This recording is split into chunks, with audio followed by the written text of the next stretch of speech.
ये मामला कोलकाता से 50 किलोमीटर दूर बसे हुगली जिले का है, जहां एक विष्णु नाम के लड़के को 8 लोगों ने बुरी तरह से काट कर मार डाला।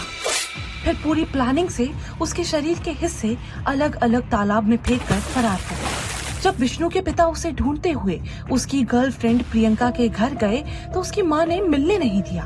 केस दर्ज किया गया और प्रियंका ने ऐसे खुलासे किए जिसने हैवानियत की हदें पार कर दी। लेकिन क्या थ्रिलर सीरीज मृत्युदंड के हुगली मर्डर केस के पार्ट 3 में अब आगे की कहानी।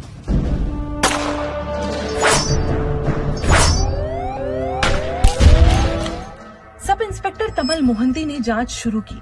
क्राइम सीन पर मिली अपाचे बाइक की उन्होंने डिटेल्स निकलवाई। बाइक धर्मपुर में रजिस्टर्ड थी और वहीं से जब्त भी की गई। इसके बाद मोबाइल लोकेशन से पता चला कि विशाल और उसके साथी बैतपति में छिपे हैं। विशाल के पुराने क्रिमिनल रिकॉर्ड्स और दोस्तों कृष्ण मंडल और राजकुमार का भी पता चला। 26 अक्टूबर को दोनों सब्जी मार्केट से पकड़े गए। उनके कमरे से खून से सने कपड़े, चौपर, सब्बल और दीवारों पर खून के निशान मिले, जिन्हें फॉरेंसिक जांच के लिए भेजा गया। पूछताछ में कृष्ण ने बताया, कुछ महीने पहले विशाल ने बताया था कि वो एक लड़की से प्यार करता है और अब किसी और से शादी कर रही है, इसलिए उसे खत्म करने का प्लान बनाया। 11 अक्टूबर की शाम विशाल और विप्लव विष्णु को किडनैप करके कृष्ण मंडप के कमरे पे लाए थे। हमने मार्केट से पहले ही चॉपर, रस्सी, प्लास्टिक की बोरियां खरीदी थी। जब पुलिस ने पूछा कि कितने लोग शामिल थे तो कृष्ण ने पहले 3 नाम लिए, विशाल, विप्लव और राजकुमार। फिर सख्ती बढ़ी तो बाकी नाम भी उगल दिए, विनोद, रथिन, मंटू घोष और मिंटू। 29 अक्टूबर को विनोद और रतन, 31 को मंटू घोष भी पकड़ा गया। मंटू घोष ने बताया, साहब, विशाल ने मुझे एक काम करने के लिए कहकर रात में बुलाया था। 2:30 बजे जब मैं उसके कमरे में पहुंचा तो खून से सनी एक बोरी उसने मुझे थमा दी। मैंने पूछा भी इसमें क्या है, लेकिन किसी ने बताया नहीं। उस वक्त कमरे में 8 लोग थे। कुछ ही दिनों बाद 7 नवंबर को मछली मार्केट से विशाल और विप्लव भी पकड़े गए। 14 दिन बाद मिंटू भी गिरफ्तार हो गया। मिंटू ने I.O. मोहंती को बताया, 3 नवंबर को मेरी बेटी का जन्मदिन था, पैसों की जरूरत थी। कृष्ण ने मुझे एक काम के बदले 5000 रुपए देने का वादा किया था।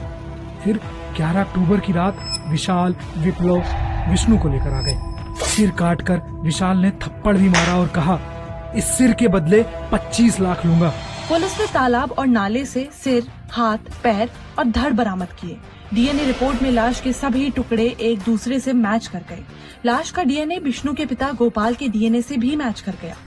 21 जनवरी 2021 को 8 आरोपियों के खिलाफ चार्जशीट दाखिल हुई।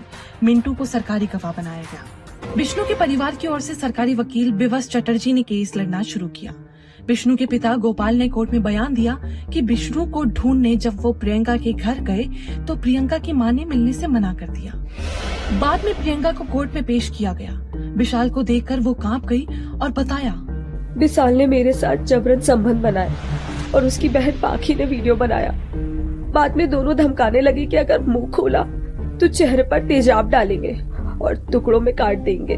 सरकारी वकील विवश चटर्जी ने कोर्ट में 32 गवाहों और 155 सबूतों से ये साबित किया कि विशाल ने विष्णु की हत्या की साजिश रची, ब्लैकमेल किया और फिर बर्बर हत्या कर दी। बचाव पक्ष ने कहा कि केस सिर्फ मिंटू के बयान पर आधारित है, कोई चश्मदीद नहीं है। लेकिन विवश चटर्जी ने कहा कि दुकानदारों से खरीदी गई चीजों, फॉरेंसिक रिपोर्ट और प्रियंका के बयान से साजिश पूरी तरह साफ है। 25 नवंबर 2024 को हुगली कोर्ट के जज शिव शंकर घोष ने मिंटू को बरी किया और बाकी सभी 8 आरोपियों को दोषी मानते हुए सजा सुनाई। विशाल, विप्लव, रथिन, कृष्ण, विनोद, रतन और राजकुमार को फांसी की सजा हुई, जबकि मंटू घोष को 7 साल की जेल। फिलहाल सभी आरोपी हुगली जेल में बंद हैं और मामला कोलकाता हाईकोर्ट में लंबित है। मृत्युदंड के आखिरी एपिसोड में इतना ही।